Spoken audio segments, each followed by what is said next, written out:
Parliament തെരഞ്ഞെടുപ്പിൽ താമര വിരിഞ്ഞ തൃശൂരിൽ ബി.ജെ.പിയെ തളയ്ക്കാനായത് വലിയ നേട്ടമെന്ന് തൃശൂർ ഡി.സി.സി അധ്യക്ഷൻ തോമസ് ടാജറ്റ്. 3 സീറ്റുകൾ മാത്രമാണ് അധികമായി ലഭിച്ചതെങ്കിലും ജില്ലയിൽ എൽ.ഡി.എഫിന്റെ ആധിപത്യം തകർക്കാനായി. ഒരു മണ്ഡലത്തിലും സംഘടനാപരമായ പോരായ്മകൾ ഉണ്ടായിട്ടില്ലെന്നും പരാജയപ്പെട്ട മണ്ഡലങ്ങളിൽ പരിശോധന നടത്തി തിരുത്തുമെന്നും ജോസഫ് ടാജറ്റ് ന്യൂസ് മലയാളത്തോട് പറഞ്ഞു.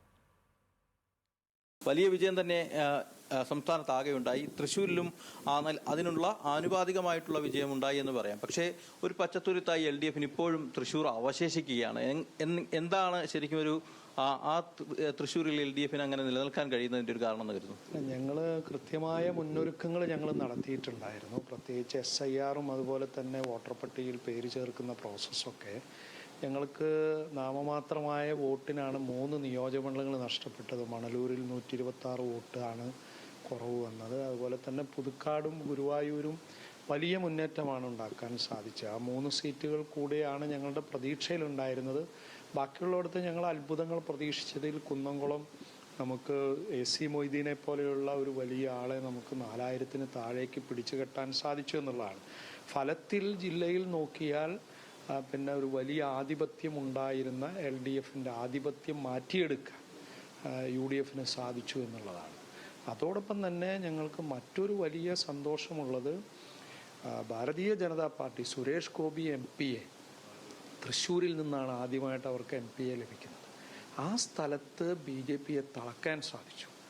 ആ ജില്ലയിൽ അന്ന് BJP ഉണ്ടാക്കിയ ഒരു വലിയ മേൽക്കോയ്മയുണ്ട്, അത് തകർത്തു. തദ്ദേശ സ്ഥാപന തെരഞ്ഞെടുപ്പിൽ അവരെ 3ാം സ്ഥാനത്തേക്ക് തളച്ചു. ഈ തെരഞ്ഞെടുപ്പിലും ഉണ്ടായി. ഇവിടെ തൃശ്ശൂരിനെ സംബന്ധിച്ച് 46ഓളം VIPs അവരുടെ നേതാക്കന്മാരിവിടെ ക്യാമ്പ് ചെയ്തിരുന്നു എന്നാണ് പറയുന്നത്. പ്രധാനമന്ത്രി വന്ന സ്ഥലമാണ്. അവിടെ BJP-യുടെ സ്ഥാനാർത്ഥിയെ 3ാം സ്ഥാനത്തേക്ക് തള്ളാൻ പറ്റി. 6ലധികം മണ്ഡലങ്ങളിൽ വളരെ ചെറിയ വോട്ടുകൾക്കാണ് UDF സ്ഥാനാർത്ഥികൾ പരാജയപ്പെട്ടത്. ആ പരാജയത്തിന് പിന്നിൽ മണലൂരിൽ ഇപ്പോൾ 126 വോട്ട്, പുതുക്കാട് 2000-ൽ താഴെ വോട്ട്, ഒല്ലൂരിലും ഏകദേശം 8000-ൽ പരം വോട്ട്, അങ്ങനെ വടക്കാഞ്ചേരിയിൽ 5000-ൽ പരം വോട്ട്. അങ്ങനെ കണക്കുകൾ പരിശോധിക്കാൻ നേരത്ത് വലിയ മുന്നേറ്റം UDFിന് ഉണ്ടാക്കാൻ കഴിഞ്ഞു എന്നുള്ളത് യാഥാർത്ഥ്യമാണ്. പക്ഷേ അവിടെ കുറച്ചുകൂടെ അധ്വാനിച്ചിരുന്നെങ്കിൽ, കുറച്ചുകൂടെ പ്രവർത്തിച്ചിരുന്നെങ്കിൽ ഈ മണ്ഡലങ്ങളിൽ കൂടി വിജയിക്കാൻ കഴിയുമായിരുന്നു എന്ന് പലരും ഇതിനോടകം തന്നെ പറഞ്ഞു കേൾക്കുന്നുണ്ട്. അപ്പം അങ്ങനെ ഏതെങ്കിലും തരത്തിലൊരു സംഘടനാപരമായിട്ടുള്ള പോരായ്മ കൊണ്ടോ വീഴ്ച കൊണ്ടോ ആണോ ഈ മണ്ഡലങ്ങൾക്ക്? അങ്ങനെ തോന്നിയിട്ടില്ല. കാരണം ഞാൻ പറഞ്ഞല്ലോ, മുന്നൊരുക്കം നന്നായി നടത്തിയിരുന്നു. ഒരു കാലത്തില്ലാത്ത കെട്ടുറപ്പുണ്ടായിരുന്നു, അപശബ്ദങ്ങൾ ഉണ്ടായില്ല, ഐക്യജനാധിപത്യ മുന്നണി ഒരുമിച്ച് മുന്നോട്ട് പോയി. ഇതൊക്കെ ഞങ്ങൾക്ക് വലിയ ആത്മവിശ്വാസമാണ്. അതുകൊണ്ട് അങ്ങനെ പ്രവർത്തന രീതിയിലോ പ്രവർത്തനത്തിലോ എന്തെങ്കിലും കുറവ് സംഭവിച്ചു എന്ന് ഞങ്ങൾക്ക് തോന്നിയിട്ടില്ല. പക്ഷേ തോൽവി സംഭവിച്ച മണ്ഡലങ്ങളിലൊക്കെ അത് പരിശോധിക്കും. ഭരണാകരന്റെ തട്ടകമായ ജില്ലയിലെ കോൺഗ്രസിന്റെ മടങ്ങിവരവിന്റെ സൂചനകളാണ് ഈ തെരഞ്ഞെടുപ്പ് ഫലം കാട്ടിത്തരുന്നത്. അത് ഇനി എത്രമാത്രം മുന്നോട്ട് കൊണ്ടുപോകാൻ കഴിയുമെന്നുള്ളതാണ് ഈ തെരഞ്ഞെടുപ്പ് വിജയത്തെ തുടർന്ന് പറയാൻ കഴിയും. നല്ല രീതിയിൽ തന്നെ പറ്റും. 2 തലത്തിലാണ്. ഒന്ന്, വികസന രംഗത്ത് ഇനി ഞങ്ങളുടെ പ്രവർത്തകർക്ക് നേതാക്കന്മാർക്ക് ഒരു ഡയറക്റ്റ് ഇൻവോൾവ്മെന്റ് വരികയാണ്.